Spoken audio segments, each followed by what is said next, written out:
Hi hello ಎಲ್ಲರಿಗೂ ನಮಸ್ಕಾರ. Welcome to Kannadathi Shilpa YouTube channel.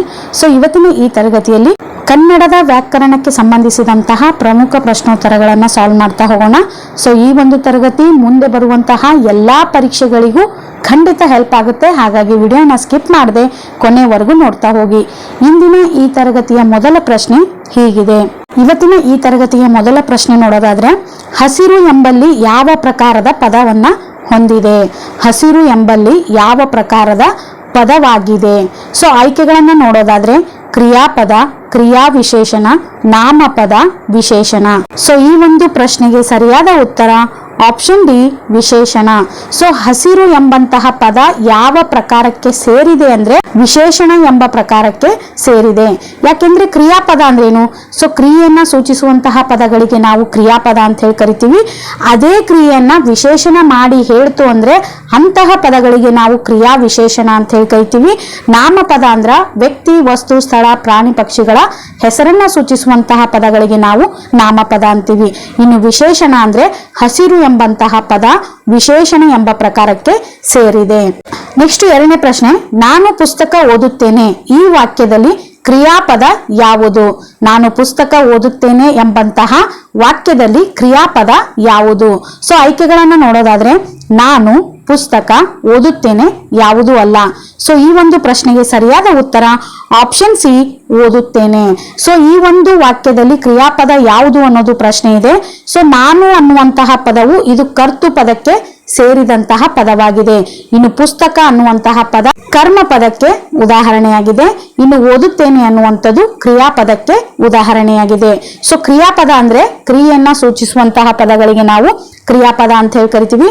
So ನಾನು ಅನ್ನುವಂಥದ್ದು ಕರ್ತು, ಪುಸ್ತಕ ಅನ್ನುವಂಥದ್ದು ಕರ್ಮ, ಓದುತ್ತೇನೆ ಅನ್ನುವಂಥದ್ದು ಕ್ರಿಯಾಪದ. ಹಾಗಾಗಿ ಈ ಪ್ರಶ್ನೆಗೆ ಸರಿಯಾದ ಉತ್ತರ option C is right answer. Next ಮೂರನೇ ಪ್ರಶ್ನೆ, ಅವರು ಶಾಲೆಗೆ ಹೋದರು ಈ ವಾಕ್ಯದಲ್ಲಿ ಹೋದರು ಎಂಬ ಪದ ಯಾವ ಕಾಲವನ್ನ ಸೂಚಿಸುತ್ತದೆ? ಅವರು ಶಾಲೆಗೆ ಹೋದರು ಎಂಬಂತಹ ವಾಕ್ಯದಲ್ಲಿ ಹೋದರು ಎಂಬ ಪದ ಯಾವ ಕಾಲವನ್ನ ಸೂಚಿಸುತ್ತದೆ? ಸೊ ಆಯ್ಕೆಗಳನ್ನ ನೋಡೋದಾದ್ರೆ, ಭೂತಕಾಲ, ವರ್ತಮಾನ ಕಾಲ, ಭವಿಷ್ಯತ್ ಕಾಲ, ಯಾವುದೇ ಕಾಲವಲ್ಲ. ಸೊ ಈ ಒಂದು ಪ್ರಶ್ನೆಗೆ ಸರಿಯಾದ ಉತ್ತರ ಆಪ್ಷನ್ ಎ, ಭೂತಕಾಲ.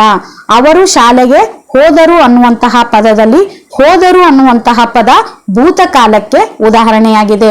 ಯಾಕೆಂದ್ರೆ ಅಲ್ಲಿ ಒಂದು ಕ್ರಿಯೆ ಆಲ್ರೆಡಿ ನಡೆದು ಹೋಗಿದೆ. ಇದು ಪಾಸ್ಟ್ ಬಗ್ಗೆ ಹೇಳುವಂತಹ ವಾಕ್ಯ ಆಗಿರುವುದರಿಂದ ಇದಕ್ಕೆ ಸರಿಯಾದ ಉತ್ತರ ಭೂತಕಾಲ. ನೆಕ್ಸ್ಟ್ ನಾಲ್ಕನೇ ಪ್ರಶ್ನೆ, ಕನ್ನಡದಲ್ಲಿ ಒಟ್ಟು ಎಷ್ಟು ವರ್ಣಗಳಿವೆ? ಕನ್ನಡದಲ್ಲಿ ಒಟ್ಟು ಎಷ್ಟು ವರ್ಣಗಳಿವೆ? 49, 50, 52, 54.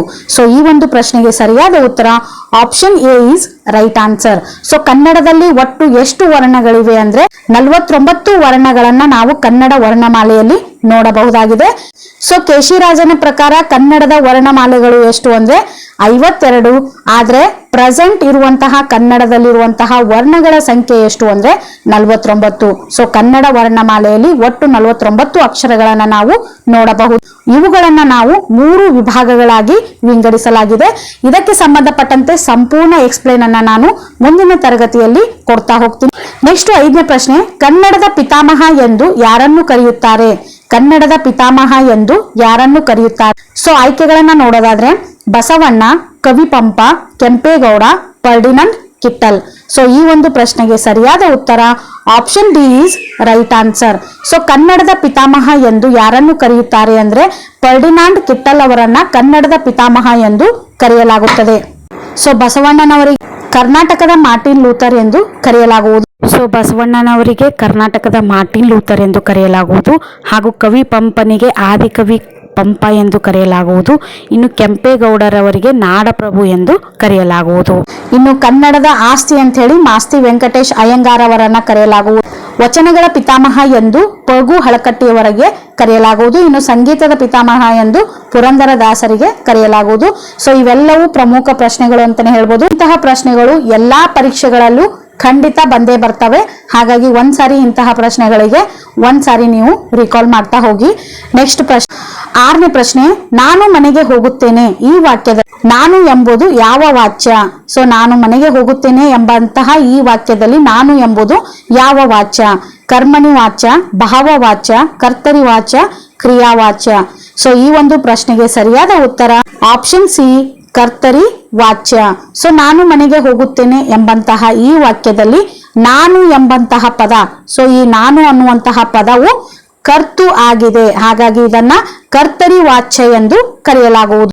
ಅದೇ ರೀತಿ ಹೋಗುತ್ತೇನೆ ಎಂಬಂತಹ ಪದವು ಕ್ರಿಯಾವಾಚ್ಯಕ್ಕೆ ಉದಾಹರಣೆ ಆಗುತ್ತೆ. ಅದೇ ರೀತಿ ಮನೆಗೆ ಅನ್ನುವಂತಹ ಪದವು ಕರ್ಮಣಿ ವಾಚ್ಯಕ್ಕೆ ಉದಾಹರಣೆಯಾಗುತ್ತೆ. ಹಾಗಾಗಿ ಈ ಪ್ರಶ್ನೆಗೆ ಸರಿಯಾದ ಉತ್ತರ option C is right answer. Next 7ನೇ ಪ್ರಶ್ನೆ, ಮಗನು ಓದುವನು ಈ ವಾಕ್ಯದಲ್ಲಿ ಯಾವ ಕಾಲ ಹೊಂದಿದೆ? ಮಗನು ಓದುವನು ಈ ವಾಕ್ಯದಲ್ಲಿ ಕಾಲ ಯಾವುದು? ಸೊ ಆಯ್ಕೆಗಳನ್ನ ನೋಡೋದಾದ್ರೆ ಭೂತಕಾಲ, ವರ್ತಮಾನ ಕಾಲ, ಭವಿಷ್ಯತ್ ಕಾಲ, ಯಾವುದೇ ಕಾಲವಲ್ಲ. ಸೊ ಈ ಒಂದು ಪ್ರಶ್ನೆಗೆ ಸರಿಯಾದ ಉತ್ತರ option B is right answer. So ಮಗನು ಓದುವನು ಅನ್ನುವಂತಹ ವಾಕ್ಯದಲ್ಲಿ ವರ್ತಮಾನ ಕಾಲವನ್ನ ಹೊಂದಿದೆ. ನೆಕ್ಸ್ಟ್ 8ನೇ ಪ್ರಶ್ನೆ, ಪೆನ್ನು ಎಂಬ ಶಬ್ದ ಯಾವ ಲಿಂಗಕ್ಕೆ ಸೇರಿದೆ? ಪೆನ್ನು ಎಂಬ ಶಬ್ದ ಯಾವ ಲಿಂಗಕ್ಕೆ ಸೇರಿದೆ? ಪುಲ್ಲಿಂಗ, ಸ್ತ್ರೀಲಿಂಗ, ನಪುಂಸಕಲಿಂಗ, ಯಾವುದು ಅಲ್ಲ. ಸೊ ಈ ಒಂದು ಪ್ರಶ್ನೆಗೆ ಸರಿಯಾದ ಉತ್ತರ option C is right answer. So pen ಎಂಬ ಶಬ್ದ ಯಾವ ಲಿಂಗಕ್ಕೆ ಸೇರಿದೆ ಅಂದ್ರೆ ಇದು ಒಂದು ನಪುಂಸಕ ಲಿಂಗಕ್ಕೆ ಸೇರಿದೆ. ಪುರುಷರನ್ನ ಸೂಚಿಸಿದ್ರೆ ಪುಲ್ಲಿಂಗ, ಸ್ತ್ರೀಯರನ್ನ ಸೂಚಿಸಿದ್ರೆ ಸ್ತ್ರೀಲಿಂಗ. ಸೊ ವಸ್ತುವಾಚಕ ಲಿಂಗಕ್ಕೆ ನಾವು ನಪುಂಸಕ ಲಿಂಗ ಎಂದು ಕರೆಯಲಾಗುವುದು. ನೆಕ್ಸ್ಟ್ 9ನೇ ಪ್ರಶ್ನೆ, ವಾಕ್ಯದಲ್ಲಿ ಕ್ರಿಯೆಯ ಗುಣ ಅಥವಾ ಸ್ವರೂಪವನ್ನ ಸೂಚಿಸುವಂತಹ ಪದ ಯಾವುದು? ಸೊ ಒಂದು ವಾಕ್ಯದಲ್ಲಿ ಕ್ರಿಯೆಯ ಗುಣ ಅಥವಾ ಸ್ವರೂಪವನ್ನ ಸೂಚಿಸುವಂತಹ ಪದ ಯಾವುದು?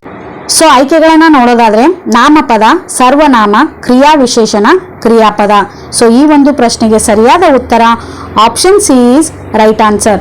ಸೊ ವಾಕ್ಯದಲ್ಲಿ ಕ್ರಿಯೆಯ ಗುಣ ಅಥವಾ ಸ್ವರೂಪವನ್ನ ಸೂಚಿಸುವಂತಹ ಅಂದ್ರೆ ಒಂದು ವಾಕ್ಯದಲ್ಲಿರುವಂತಹ ಕ್ರಿಯೆಗೆ ಗುಣ ಮತ್ತು ಸ್ವರೂಪವನ್ನ ಸೂಚಿಸುವಂತಹ ಪದ ಯಾವುದಾಗಿರುತ್ತದೆ ಅಂದ್ರೆ ಕ್ರಿಯಾ ವಿಶೇಷಣ ಆಗಿರುತ್ತದೆ. ನಾಮಪದ ಅಂದ್ರೆ ವ್ಯಕ್ತಿ, ವಸ್ತು, ಸ್ಥಳಗಳ ಹೆಸರನ್ನ ಸೂಚಿಸುವಂತದ್ದು ಆಗಿರ್ಬೇಕು. ಸರ್ವನಾಮ ಅಂದ್ರೆ ನಾಮಪದದ ಬದಲಾಗಿ ಬಳಸುವಂತಹ ಪದಗಳಿಗೆ ನಾವು ಸರ್ವನಾಮ ಅಂತ ಹೇಳಿ ಕರಿತೀವಿ. ಕ್ರಿಯೆಯ ಗುಣ ಅಥವಾ ಸ್ವರೂಪವನ್ನ ಸೂಚಿಸುವಂತಹ ಪದಗಳಿಗೆ ಕ್ರಿಯಾ ವಿಶೇಷಣ ಅಂತ ಹೇಳಿ ಕರಿತೀವಿ. ಕ್ರಿಯೆಯನ್ನ ಸೂಚಿಸುವಂತಹ ಪದಗಳಿಗೆ ಕ್ರಿಯಾಪದ ಎಂದು ಕರೆಯಲಾಗುತ್ತದೆ.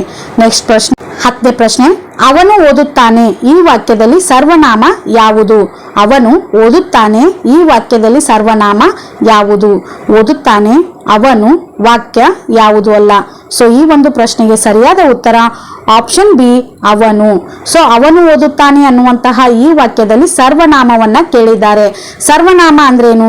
ಸೊ ಸರ್ವನಾಮ ಅಂದ್ರೆ ನಾಮಪದದ ಬದಲಾಗಿ ಬಳಸುವಂತಹ ಪದಗಳಿಗೆ ನಾವು ಸರ್ವನಾಮ ಅಂತ ಹೇಳಿ ಕರೆಯಲಾಗುತ್ತದೆ. ಫಾರ್ ಎಕ್ಸಾಂಪಲ್, ರಮೇಶ ಓದುತ್ತಾನೆ ಅಂದ್ರೆ ರಮೇಶ ಅನ್ನುವಂಥದ್ದು ನಾಮಪದಕ್ಕೆ ಉದಾಹರಣೆ ಆಗುತ್ತೆ.